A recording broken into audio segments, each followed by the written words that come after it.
Okay, welcome back to some Monster Hunter third portable. I'm gonna run around in a circle for a second here. I think we we made some progress last time into 6-star stuff. A lot of fun things there. Is there anything here that is worth finishing? I've largely done all the stuff here.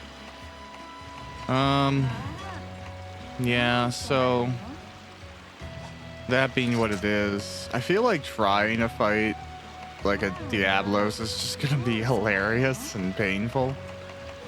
But why not? Let's open up this session with pain.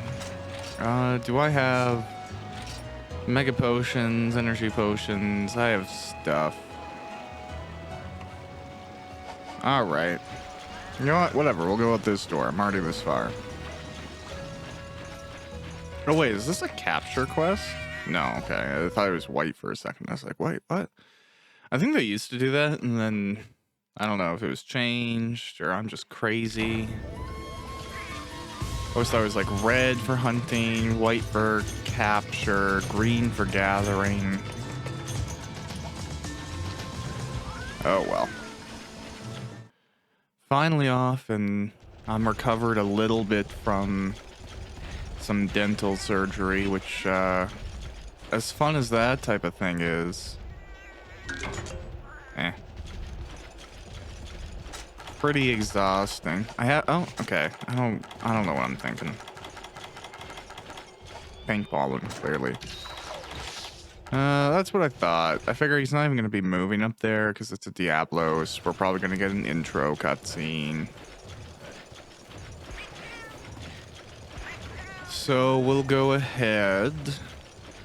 I might as well prep a cool drink.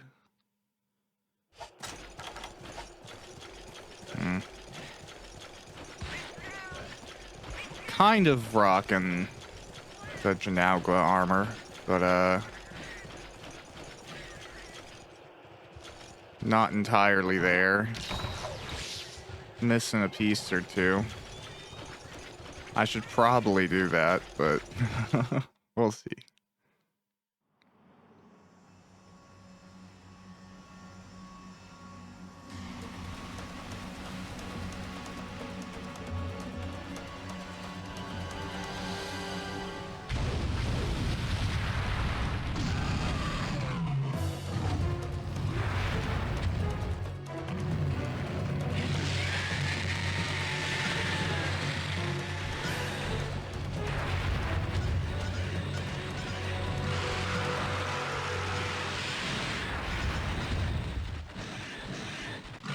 Hey, look at that.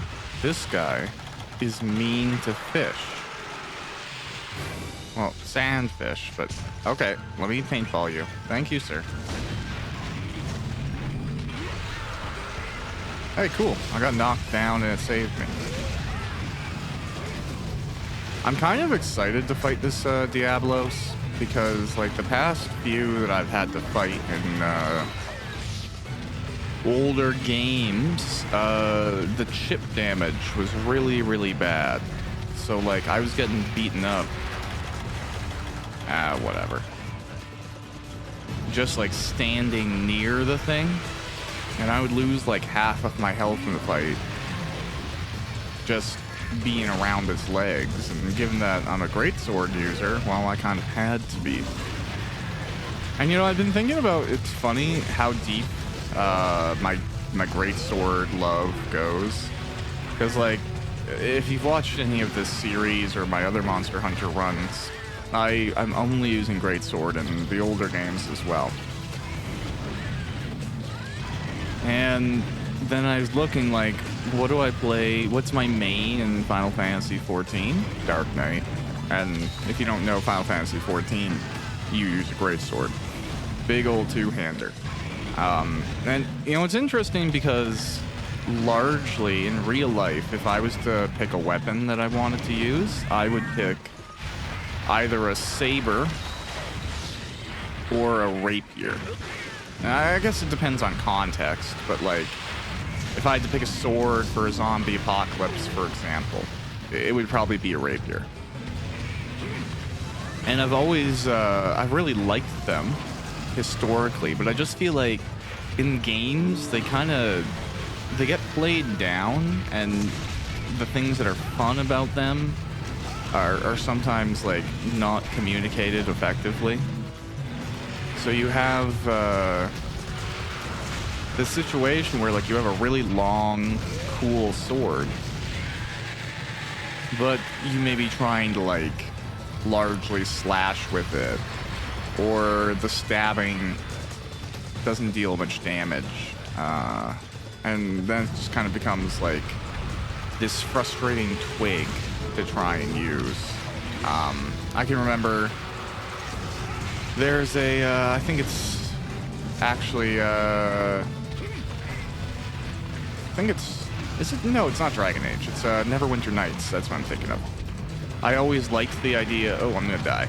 Oh no, Barry almost died. I really liked the idea of, oh, now I have to survive this. Of playing a duelist in Neverwinter Nights 2, but I just found like the effectiveness of the parry and the overall skill you could output. Maybe it was just my build, right? Like maybe I just had a weird build, but I just never found it as effective as I wanted it to be. I kind of wanted to play as like one of these characters that never gets touched and deflects everything and is always like reposting and whatever. But no. So in a lot of games, the greatsword is usually pretty well implemented. But I think even more so than even this, the Dark Knight in Final Fantasy XIV with the greatsword, it hits, excuse me, both of my asks in a class. Because I actually really like having some options magic-wise, you know, some tactical options or some unique abilities.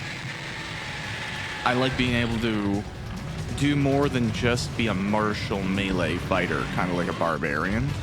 And even then, a lot of modern barbarians are getting like spell-like abilities nowadays too. But besides the point. Oh, that was awful.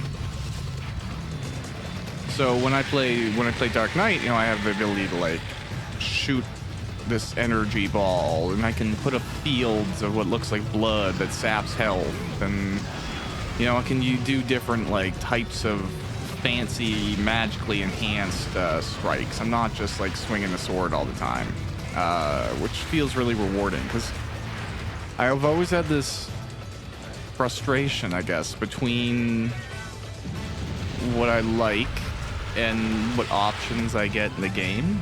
In Dragon Age Origins, which I'm also playing right now. Something I really enjoy about that is that you can play a like magic person who wears armor, who uses a sword. And I kind of like the paladin vibe, I guess is what that is. And not to say the paladin in Final Fantasy XIV doesn't have that as well. They're actually arguably a spellcaster in a Hank's costume. But I don't know, I like the idea of not just being limited to somebody who smacks stuff, but I also like the visuals of a big sword and heavy armor.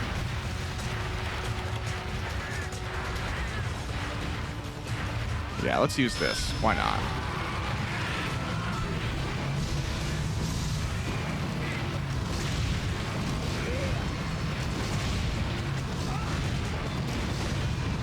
Now, I mean, Monster Hunter, you kind of get it through, like, the stuff you're using, your equipment. There's a level of, like, you still get to have cool custom stuff and feel fancy. But I guess you're also, like, in a situation where magic doesn't exist. Like, I always feel guilty not playing a mage when a mage is an option. And I vary a lot nowadays because I inherently love magic, and more than that, I love being a druid. Like, that's always been any class, right? If I can, I like being a druid. I haven't got to play D&D myself for a while because I'm like a forever DM, which is fine too, because I'm a bit elitist when it comes to D&D. Not in like a you have to follow every single rule, and if you're disobeying raw, you're wrong type of way. But just in like I put a lot of effort into my campaigns. I write very lengthy universe explanations. I design towns based on the resources that would have been nearby them, and I base government policies on history and different like elements like that. And I try to create like what I consider a true sandbox where I don't really have any, like, I don't care what ends up happening, but I want to know what all the pieces do and where they fit and what happens if this one topples over or this one gets too big. And that to me is what makes D&D good. That's the appeal. And I've played in campaigns where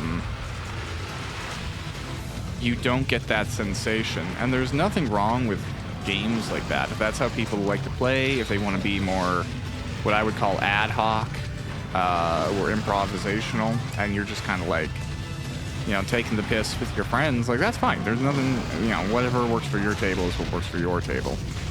But I like emulating the CRPG experience, have something that's intense and unique and very holistic in its approach.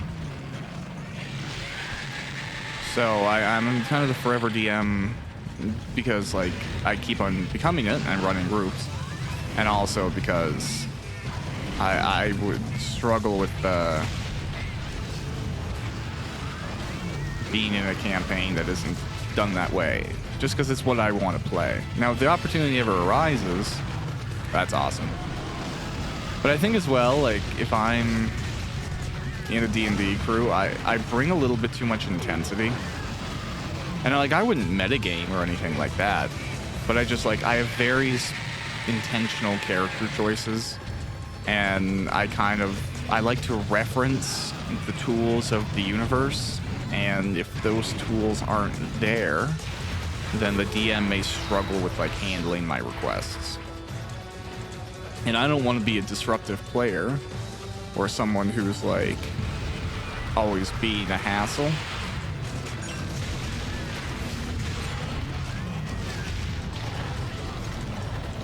Oh well, I got a little diatribe there. So I've always been playing, oh god,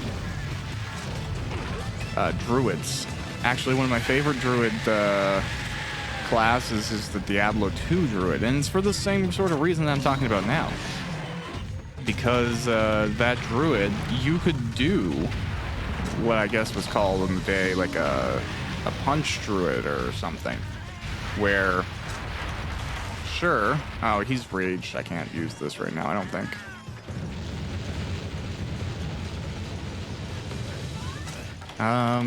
You know, you can have a sword, you can wear armor, you can melee fight in between using awesome spells to augment your damage.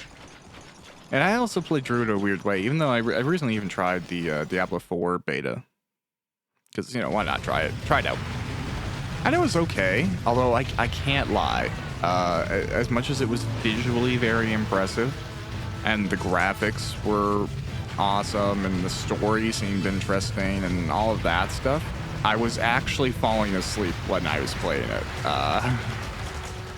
For better or worse, there was a point where I was just like mashing a button to kill some dudes, and I was like dying. Because I was just, I don't know. I don't really find grinding that way fun anymore. And that's something, like, I say that as someone who plays an MMO every day. But I feel like the type of grinding that I get out of, like, Final Fantasy XIV is distinct from the grinding of Diablo 4. Whereas, like, I don't know, there's so much to, like, kill in that game. And while I know that they've been working really hard on unique death animations and like all these cool things to make the enemies stand out, you still are like just slaughtering hordes of the same thing. And very infrequently are individual creatures like a big challenge. It's you know, sometimes he'll get a special guy and his resistances will be crazy, and then you suddenly got to spam some abilities to not die. But I guess maybe I just didn't get far enough in the beta. The combat felt very slow to me. I felt like I just wasn't getting many options. So I don't know. Yeah, I fell asleep when I was playing it.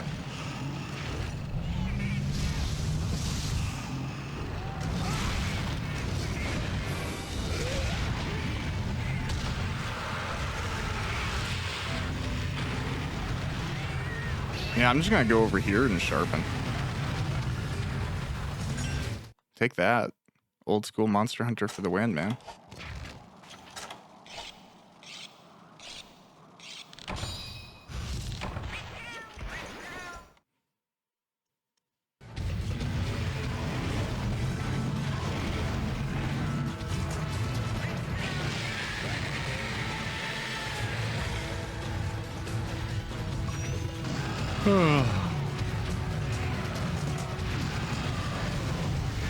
And you know what, as well, I've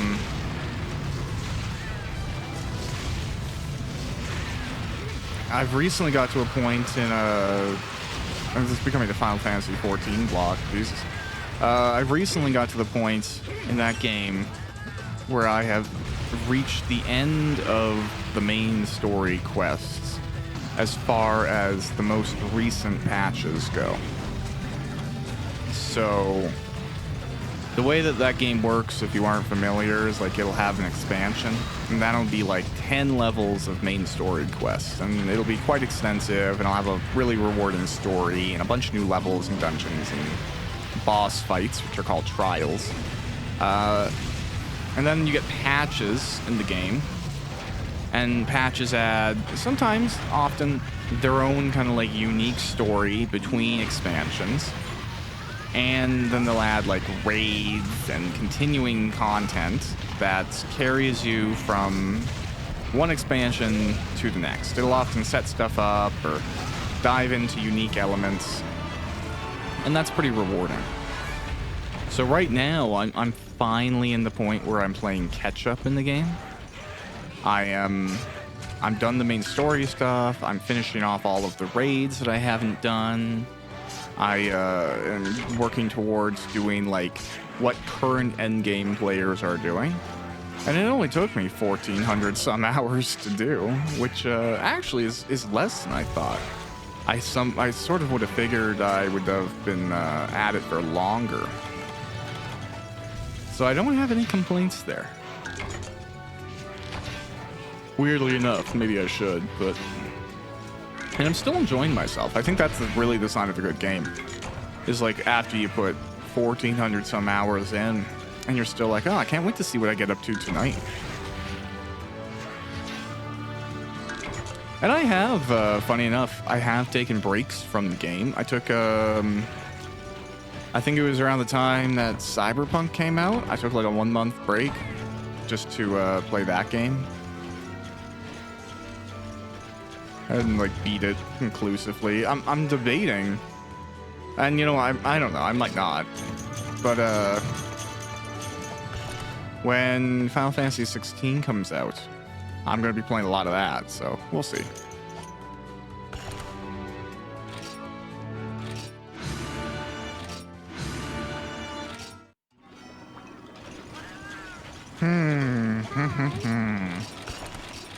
Alright, well that Diablos went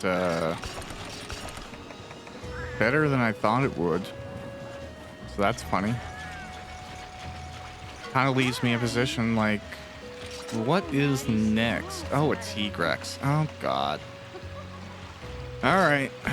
Let's hope it isn't a rehash of oh, hi dude. They say you took on Durham Burrows all by yourself, man. That was just so cool. Actually, I ran into a spot trouble not too long ago, in fact. Fortunately, though, I ran into someone along the mountain trails where I usually go to gather up supplies. I was really thankful. Okay, you were away on business, kind of far away. A patron of mine gave me this, thought you might like it. It's a book detailing how to make some extremely rare bowgun ammo. Or maybe a bowgun itself, who knows.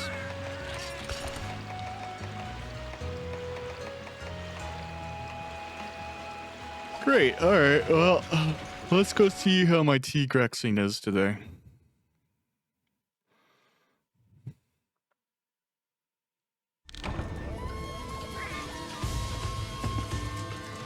Try to get some coffee in.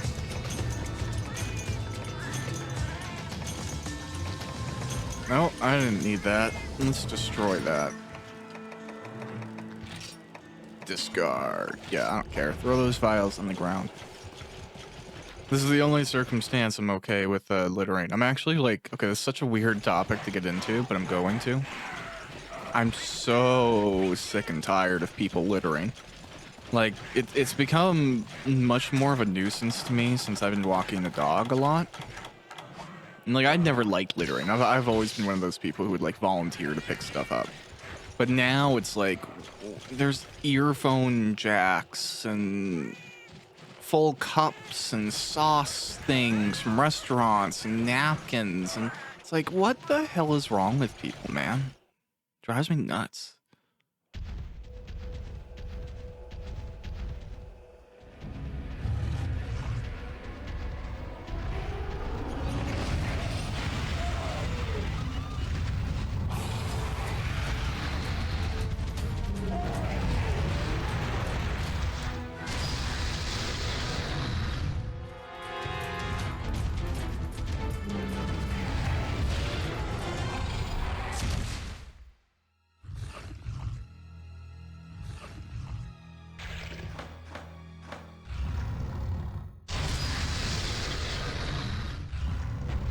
Alright, yay. Hello, T-Grex. I would say long time no see, but that is not the case. Me and you have been doing lots of battle in the past few games. And, well, actually, I will still maintain that the toughest fight in Monster Hunter Unite is the required mission where you have to hunt 2 high-ranked T-Grexes. That mission is such a punch in the groin that it's pure suffering. I could only beat it through montage. Because like if I was recording every single attempt, it would have just been arduous. And it's not really that like solo, they're terrible. I'll say that and watch, I'll get walloped or something.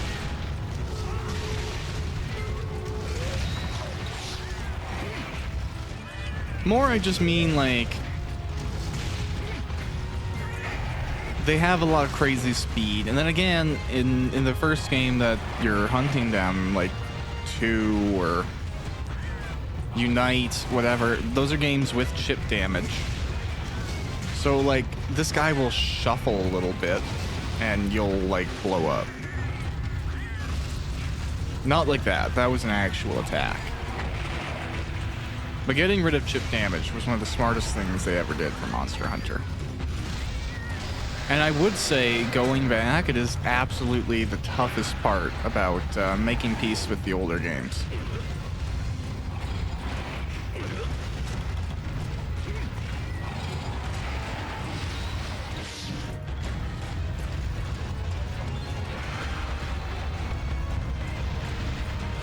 As is, that Diablos went down way quicker than I thought, so I'm kind of just hoping this works out too. Although I had 1 or 2 close calls with that Diablos, ultimately it worked out. And honestly, I like having close calls. Like, that's captivating. Not to bring it back more to Final Fantasy XIV, but like, there are these bosses in the patches of the patches for Endwalker, the patches post Endwalker, I guess, whatever you want to call it. Those are 6.1, 6.2, and 6.3.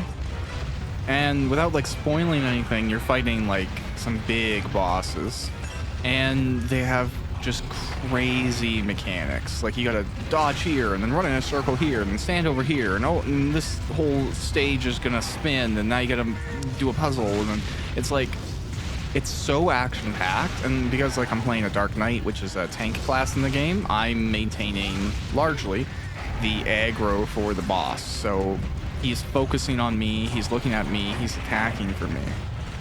And it's such a blast to have to like dodge and run and move and do all this stuff, and then also like remember to use my abilities. I love that. Although it's funny because like when the first time I ever ran those fights, in the chat for the game, people are like, oh no. And for me, I don't know what it is. I just like, maybe it's because I play Monster Hunter and Dark Souls and all those things. Like, I like a game that like will push my buttons a little bit. I don't even mind losing. That's really the truth of it. Actually, I think being able to lose is a really attractive element of a game to me. Now, I don't want to play something that is overly focused on the brutality of you losing. Like, as an example, I'm not really into Darkest Dungeon.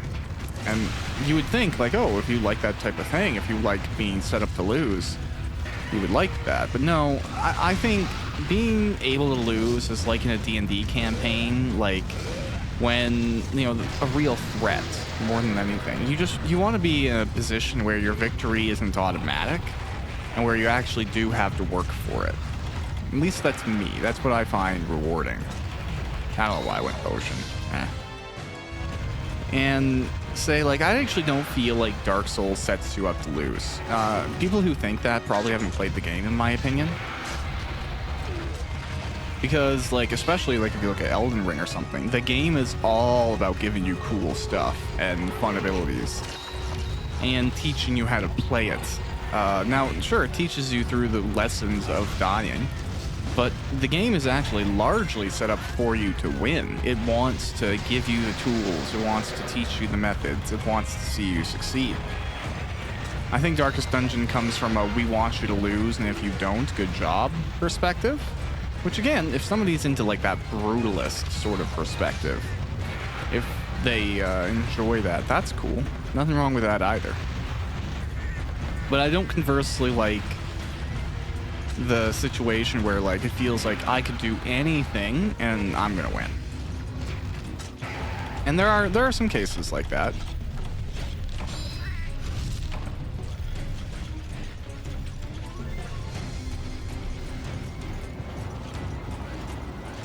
Like, you know what? Maybe this is just me, right? I find like Pokemon is like that. Now I like Pokemon. I actually do. I'll never be able to play it on this channel because I'm like afraid of getting sued or something. You know, somebody at Nintendo has a bad day and they try and take everything off the internet again. So it's not worth it for me to risk doing that, even though I like Nintendo games a whole lot and I like Pokemon. But like in those games, largely I would say you're building up your team and training them for the flavor of doing it. Unless you're playing like modded or some specific challenge run, you're probably gonna win every fight. Presuming like you aren't doing absolutely stupid things, like trying to win with like a level 5 Pokemon, the Elite 4 or something. Ah, I got caught there.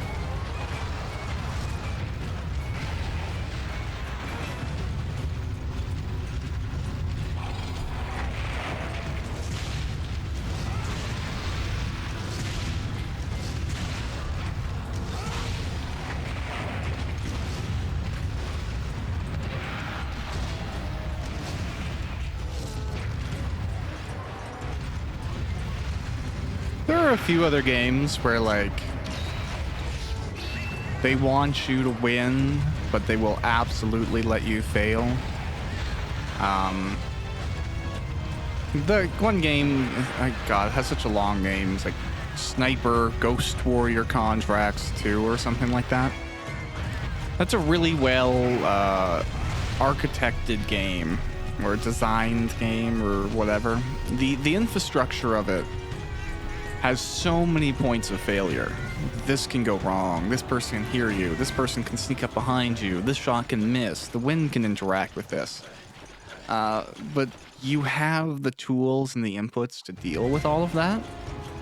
So it to me often ends up feeling like if you mess up, it's your fault. And that's how I like to feel in a game. I don't want to feel like if I died, why did the game do that to me? I want to feel like I messed up. That's actually more comforting, funny as it is.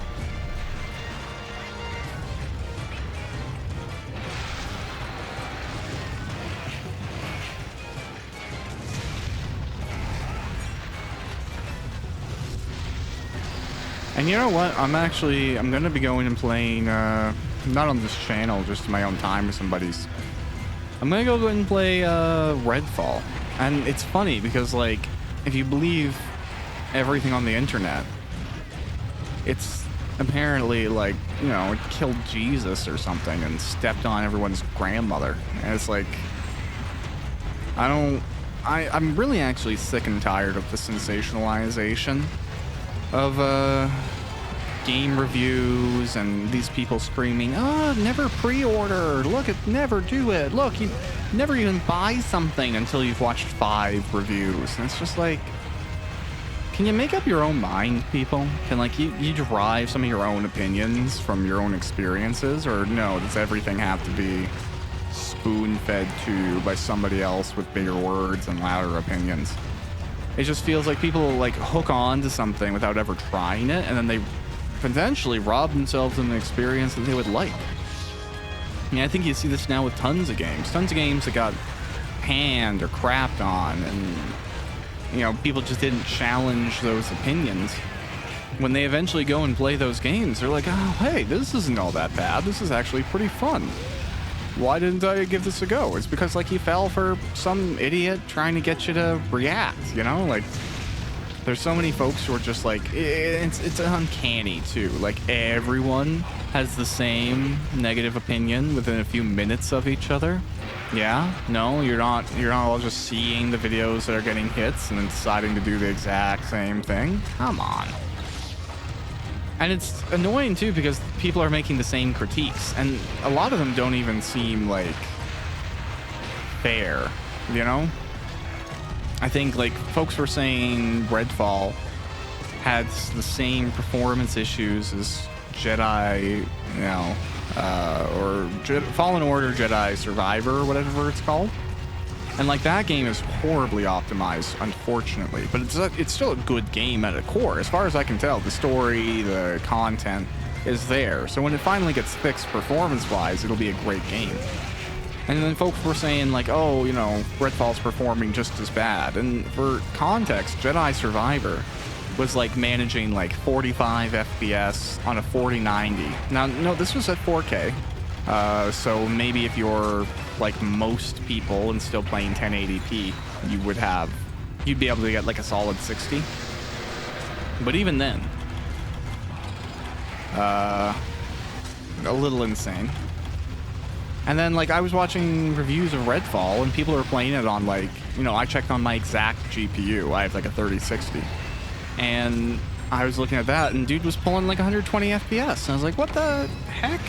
Now, I guess that this goes too is to say that, like, some people are absolutely obnoxious when it comes to what they define as low FPS. Like, they clearly didn't come from a generation of, like, some games would hit 10 FPS back in the day. Now, I think there's this myth or misunderstanding that old games were better optimized. And let me tell you, there were tons of games, PS1, PS2, PS3, original Xbox, GameCube, that, like, you had to play through the performance issues. You had to hold your fingers together for dear life, hoping that the area transition you were going through wasn't going to crash the game. You know, it became unanimous back in the day for me that if a loading screen hung for too long and you stayed there and you waited like 5 minutes and nothing happened, you just go, oh, the game broke. And that happened all the time for different games. So it's funny to me now where someone's like, oh, the game only hits like 110 FPS, low FPS game, it's not optimized well. And it's like, what are you talking about? Especially for the majority of people who like maybe have 60 frame per second or 60 hertz refresh rate monitors. Maybe some people have 120, and then like I think it is still to this day a very small percentage of people who are actually rocking like 144 hertz monitors, right? So I don't know, like, do I think games should be able to hit as high of an FPS as they possibly can? Yeah, of course, why not? That's awesome. But like, do I have unrealistic expectations about what that looks like? No. If something hits 60 FPS for me and stays there, I'm a happy man.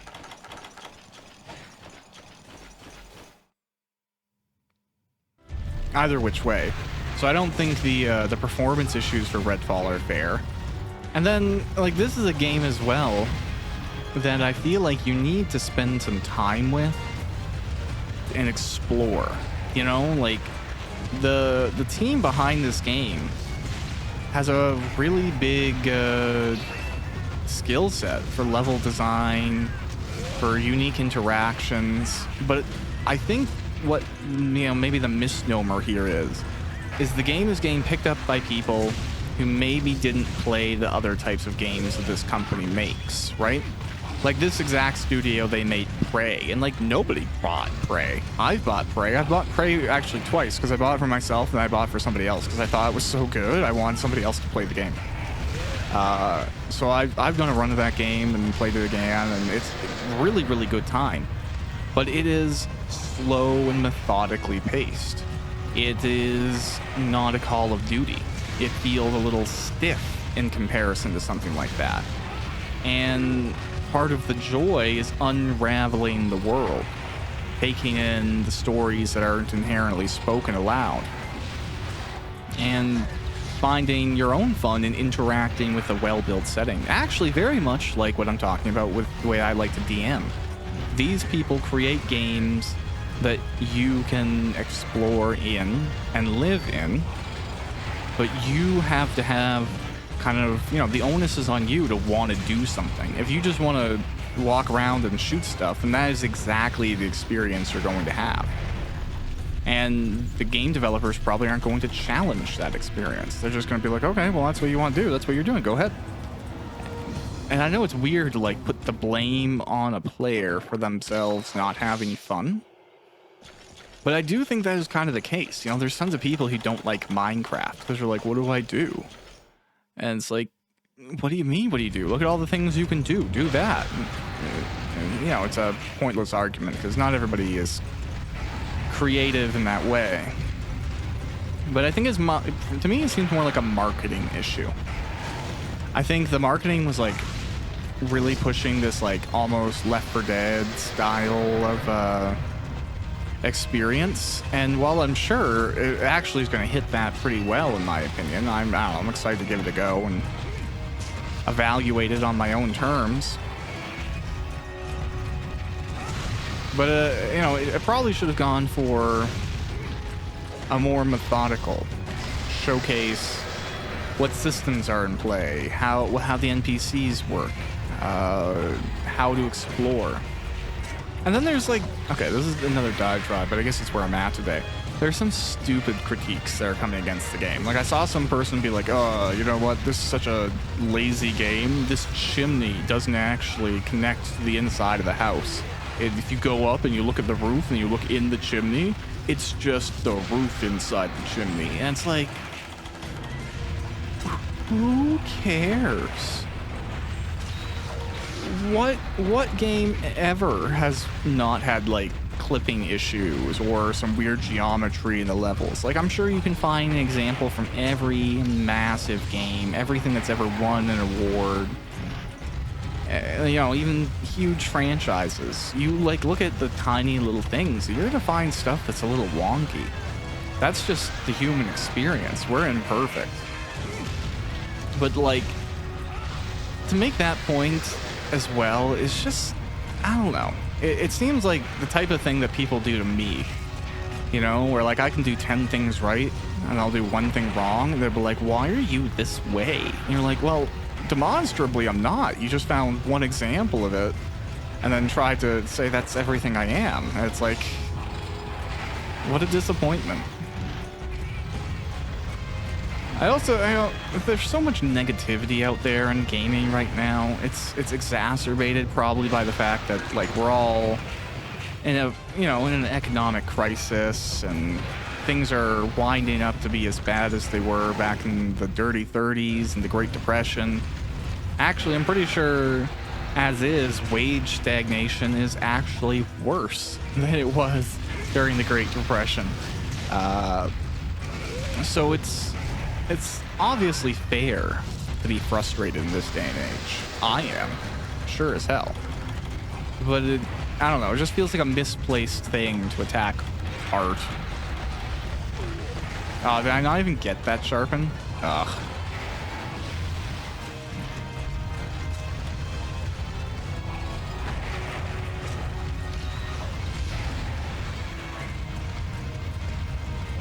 Whatever, man. I'll beat you with a rusty sword. I don't care. I'll be like Rorschach. I'm not stuck in here with you. You're stuck in here with me.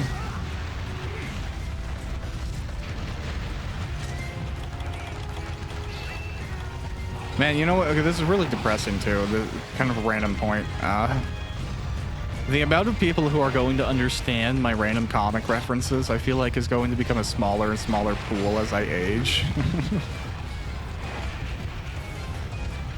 Which is, I guess it's just how it goes. But I've recently started even getting more into comic book reading, because I've always been a comic book guy. I have tons of volumes and trade paperbacks and collections and stuff around the house, and I've had more over time, back when I had like a regular pull list and I would get like single issues.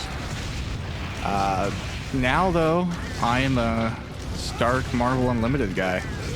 I highly recommend it to anyone who wants to pick up some old comics and get back into reading Marvel and go through like those whole events where you had to buy like 7 different series just to get the whole picture of what was going on. Like, the reading guides in Marvel Unlimited are worth it alone for me.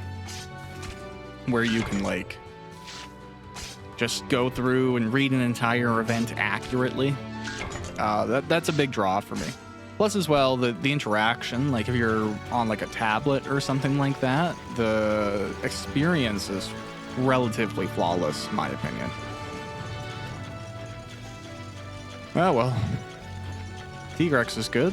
That was not too bad. Pretty engaging fight.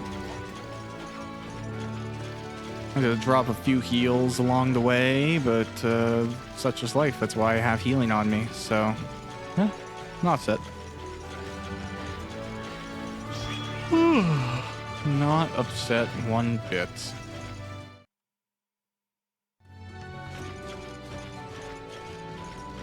I kind of like a desert during night.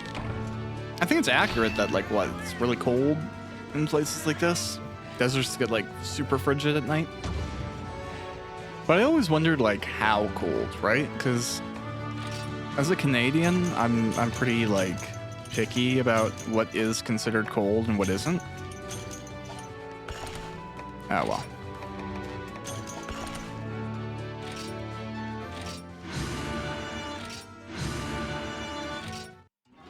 Okay, alright. This is a random thought as I was drinking coffee. Like, because I had these extractions and stuff, I wasn't supposed to be using straws for a while.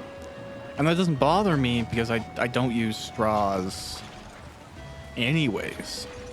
I don't really like them. I asked to not have them. I like take them out of my cups if I get them. I don't like ice either. I'm one of those weird people. But I was just thinking about it, it's like, who is so attached to straws that, like, that's an issue for them? Like, are people just constantly using straws? I don't know. It's not my thing, so I don't understand it. But I guess I think I drink too quickly for straws. That's one of my biggest issues too. It's like I like to get a good mouthful of something if I'm drinking it. Oh god, another Durmparos. I don't really want to. Another T-Rex. Okay, let's do the Agnactor. And at least do something, finish off on another unique monster. But like the way that my dentist was like, you cannot use straws. I kind of want to be like, is this a bigger problem for people than or something? Like, are people's lives ruined by not being able to use straws? What the hell? And I guess like I don't order stuff that uses straws all that much. I guess like if you were drinking smoothies every day, you might have to like use a spoon for a while. The closest I get is like I like Slurpees or whatever they're called, slushies, something. There's so many regional names for those. But I am a fan of those. I think they're great. They're very tasty.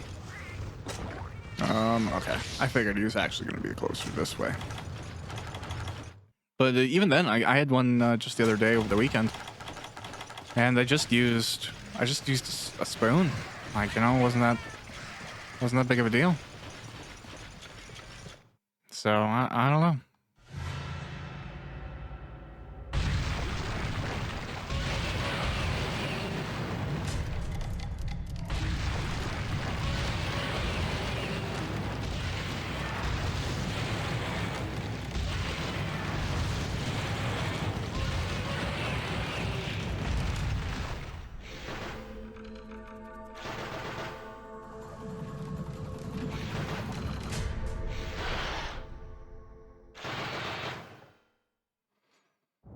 All right, here we go. Agnactor.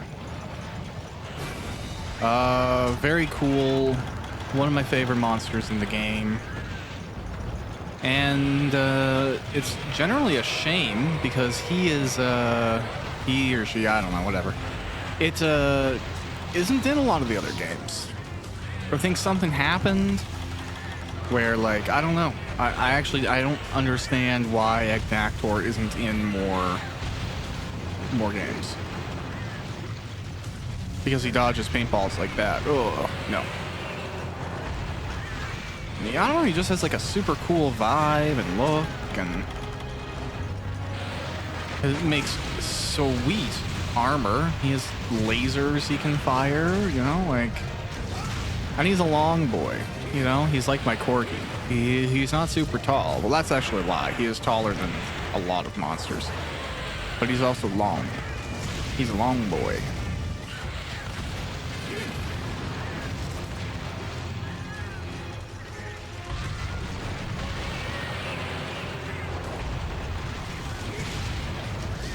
I'm also fighting him with a fire sword, so, you know. That's clearly the intended strategy here. You know, like with like. Fight water things with water swords. Yeah, no, horrible advice. But, as I've mentioned before, damage is damage is damage. A resistance just means half. And I will still take 50% more damage than I would have been doing anyways. I don't actually know if it has immunity. Like, it wouldn't even surprise me if it did, but I'm also not overtly concerned.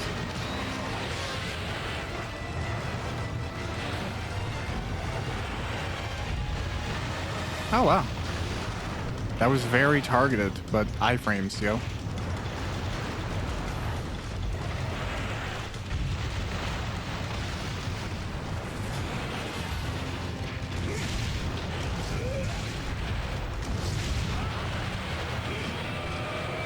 Ooh, screamy scream.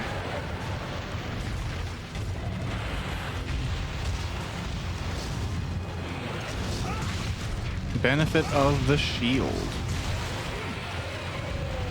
And just as well, like, I actually can't even think how difficult it would be to play this game without all the camera adjustments that I've made. Like, I remember playing the PSP versions of Monster Hunter back in the day, and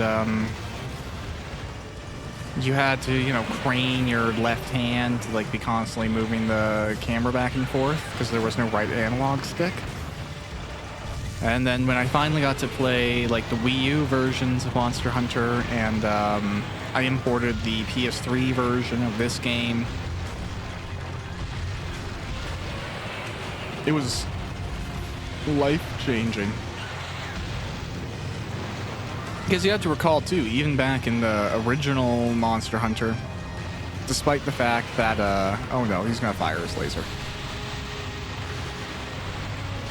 Ah, darn it. Okay, we gotta roll. We gotta roll. Gotta roll. Okay, we got a Mega Potion. Alright, we should be able to survive a hit now if we take one.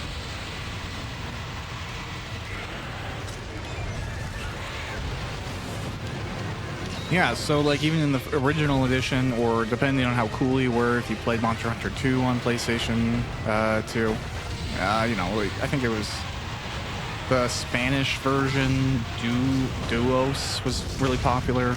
Either way. If you did that, then the analog stick controlled the weapon. It did not control the camera. You still had to do the stupid, like, break your fingers and give yourself carpal tunnel early on in life maneuver. So playing on PS3, or, you know, remapping controls where possible, really makes the games just supremely playable.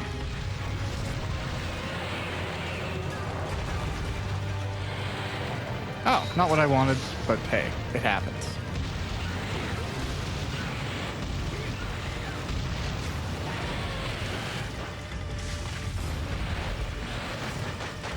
I guess it's kind of needless too, but I'm playing with a controller that has mechanical switches.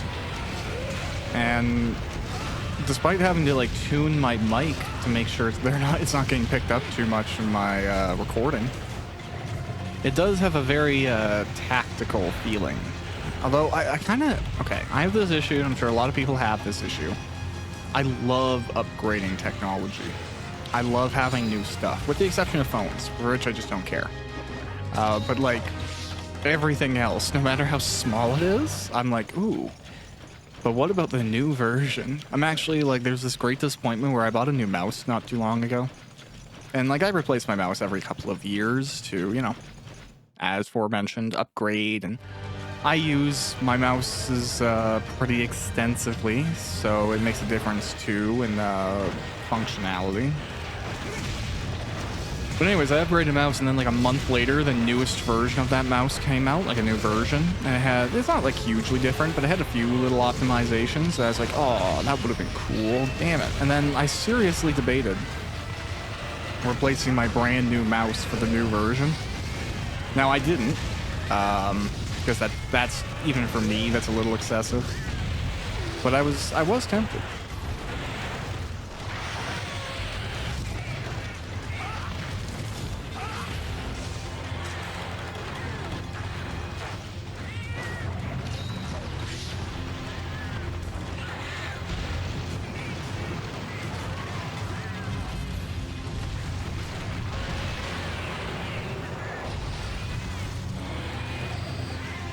Oh, well.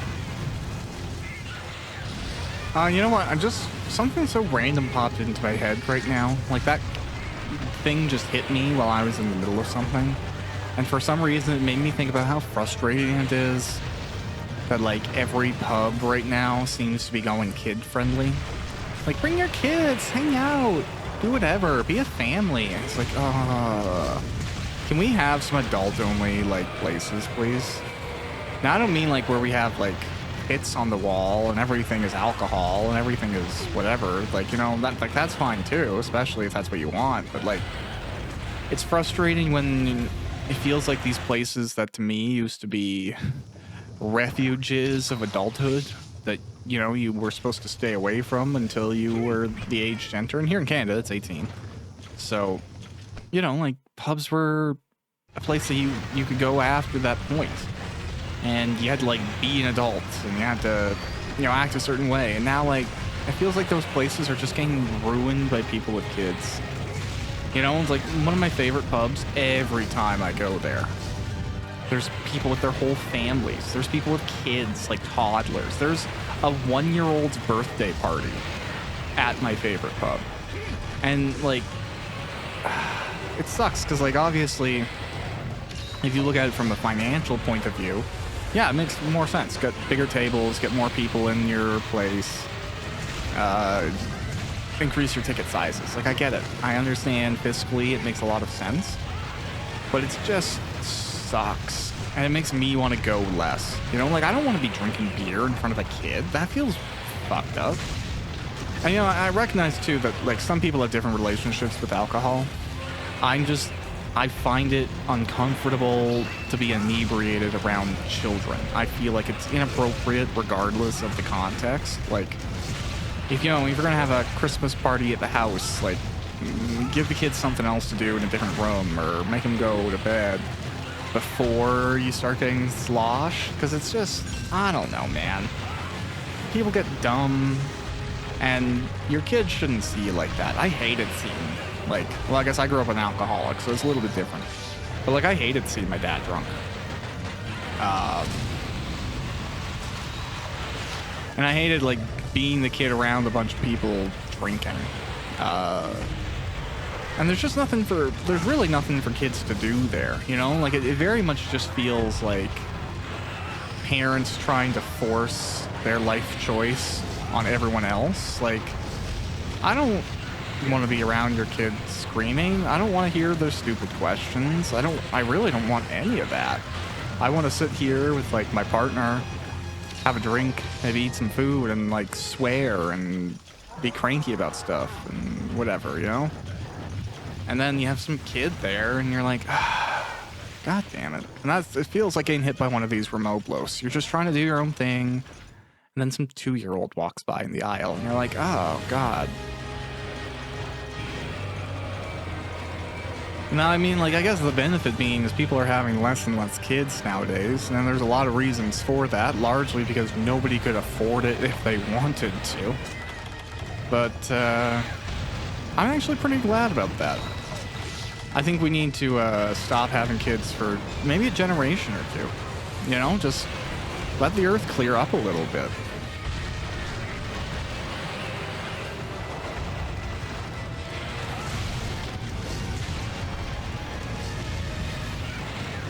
You know, let some apartments free up. Let some industries feel the burn a little bit because they keep on, like, burning out. It's wasted blank potion, whatever. You know, there's so many industries that are, like, burning themselves out of employees because they presume, oh, we'll be able to get more. The next batch of dumb kids will come through and we'll hire them. And, you know, you see in, like, the club industry, for example, that's a great one. They don't really care because whatever, people want to work in a club, young people will take crap jobs and they'll work crap hours, and they'll just keep on abusing that cycle. But what if we stop giving kids to the cycle, you know? Just save what money you have and don't spend it on superfluous industries. I would personally love that. Because there's so much competition now, too, for, like, everything. And, it may just be best to, like, you know, yeah, stop for a little bit. Really, and that's the thing, too. Like, for me, and this is the closest I get to conspiracy theory stuff, because I'm really, really not in that direction. I don't like crazy, the government is out to get us type crap. You know, largely the government's just a bunch of people trying to do a job or who got elected into some position trying to make the best of it. And the people making those critiques would probably screw it up if they got that position too. That's being human. But I do believe that there's a lot of propaganda out there that pushes having children. And it's largely because workplaces and capitalism and a lot of those systems, they need wage slaves. They need people who are indentured, who need to provide for somebody else, who have great financial strains, and they need people who are going to be, you know, accept the crap that comes with some jobs. because they need to stay alive or they need to take care of this kid. And just as well, they need that kid to eventually be in a position where they're indentured and they don't have everything they want. So they had to come do the same thing. And all of this stuff, like, I feel like from youth too, kids are getting, what do you want to be when you grow up? What's your dream job? And it's all just this propaganda trying to make people think that that's what they should be doing with their life and that's the right thing to be doing. Whereas in reality, you're just making workers for an industrial machine that does not care about you.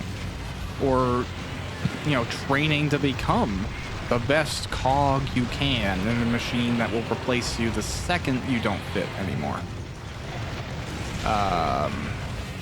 So it just, like, that all seems so messed up to me. And, like, the intensity that people put on children, like, I'll never get on board with, oh, my kid does school and then they do all of this after class stuff and they go to a sports team and then they're on this thing and they're always going to summer camps. It's like, can you chill out?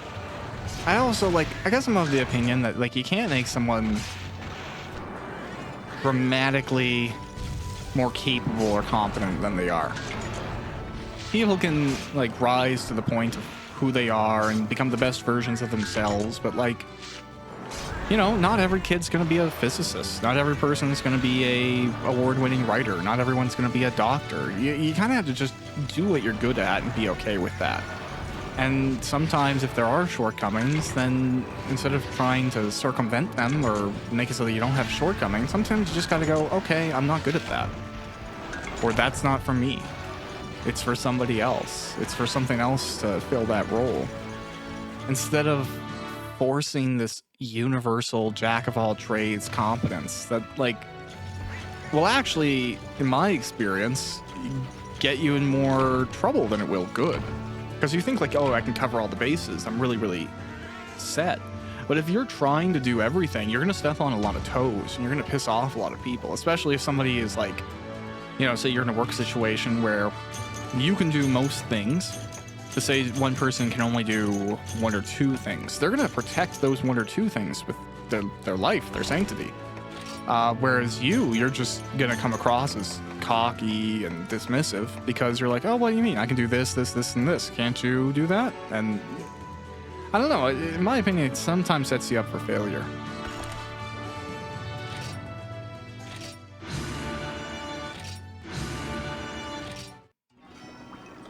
Hey, it looks like somebody has something to say. Oh, two people do. Huh. Hello again, Hunter. You're establishing quite the reputation among the villagers. Whenever someone asks for a reliable hunter, your name always seems to come up. As long as you're living in the village, I'm certain things will only get better. So to show you my support, I'll continue to bring in better items to make your job a lot easier. I never asked before, but have you tried upgrading your tools? If you use sturdier types of bug nets and pickaxes, you'll find they're a lot less likely to end up breaking on you. Also, I finally got the final volume of the Book of Combos in stock, which I'm sure you know by now is incredibly useful. Oh yeah, I don't know if you use them, but I also got in level 2 recovery shots as well. With these, you'll be able to restore even more health to your friends or teammates. See for yourself. Great.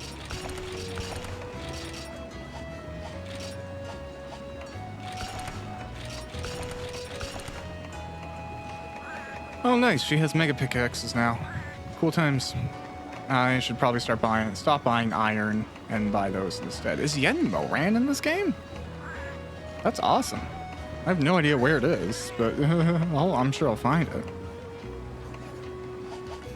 All right, awesome. Okay, just you have something to say. Ah, Hunter, what's my timing? I recently had a quest come in that even the Hunters Guild would like brought to your attention.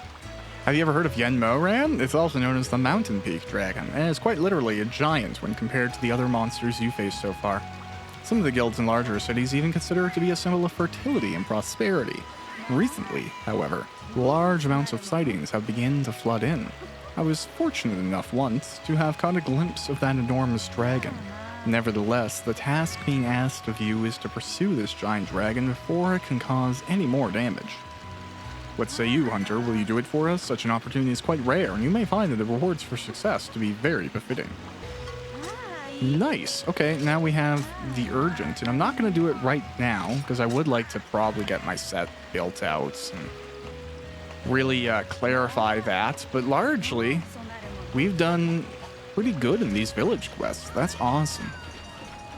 Purely out of curiosity, I don't. Oh, I can do the Ravager Blade Plus. Oh, I got the Diablos Marrow I needed. Oh, good life, good times. Okay, let's do it. Yeah. Heck yeah. Okay, now we have Uragon or, ooh, the Carbolite Sword. And all we need is Carbolite ore and I can do it. Ooh, that's fun. All right. That's cool. And then this, we need some Keen Bones and King Scarabs, but hey, progress is progress. Now, out of curiosity, oh, can we see the Agnak door? Yeah, that's pretty cool. Tigrex Mail. I mean, Tigrex Mail does look sick. It's undeniable. Diablos is really cool. Do we have any cool helmets to show off? Yeah, I always like the Agnak door because it kind of has like this classic knight type vibe, but it also has like a Roman centurion vibe. Yeah, tough to complain. Ooh, Durham stuff. Yeah, okay, so we're not going to do anything of that right now, but the process is there to begin. Is there anything over here I should, giant fishing baskets? I feel like maybe some of these perfumes would be useful. Hi, bug. Yeah, okay, maybe I'll grab this. Yeah, maybe a mushroom log. Sure.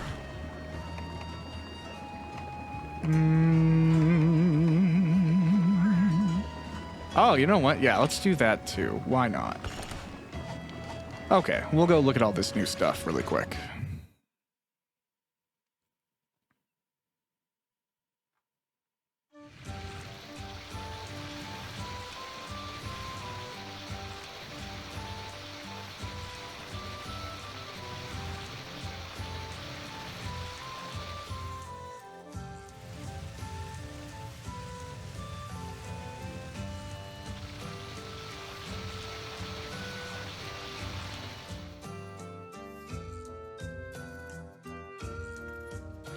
Nice. What do you have to say, mister? You've successfully established the Monyan wagon, which you can now find set up in the far left corner of the farm. Yeah. With this, you can send comrades on their own quests by forming a Monyan party and then selecting a Nyanter quest for them to take part in. Comrades who go on these quests collect items, which will be given to you upon their return. They'll also require a small fee of Yukomo points, which pays for itself in the long run. However, comrades who take part in these quests won't be able to accompany you on any quests until they return from their own. They'll return around the same time you do, so don't worry. Well, trained comrades tend to bring back more items, and quests allow up to 4 comrades to take part at once, so I suggest that you train as many comrades for this purpose as possible. So, yeah. Oh, okay, and the mushroom logs are located in a small shed down the hill behind me. Okay, start collecting. You can speak to the young man outside the front gate if you'd like to raise the quality of mushrooms. Doing so will also increase the number of mushrooms as well. You might even find some rare mushrooms that only you can find here. Nice. So now we have this added to my little repertoire of things to gather. Probably not a horrible item or idea. This is like perfume, right? You can now place a new bait called High Bug Perfume. This bait all attracts many different types of bugs. It's a perfect match to your hunting lifestyle. Yeah, let's use the High Bug Perfume. Yeah, I'll add a honey. Why not? So next time I come back, hopefully it's even better. And now this is similar to the boats, Treali. In Unite, I will use it probably to get specific items if I'm not able to find them through gathering quests or whatever. So that's that. Chunk of progress made. Yin Moran is on the horizon. I got the Ravager Blade finally. Ravager Blade Plus. Definitely an increase in skill, damage, and sharpness. So I'll check y'all out on the next episode of Monster Hunter Portable 3rd. Hope you have a good one wherever you are, and farewell.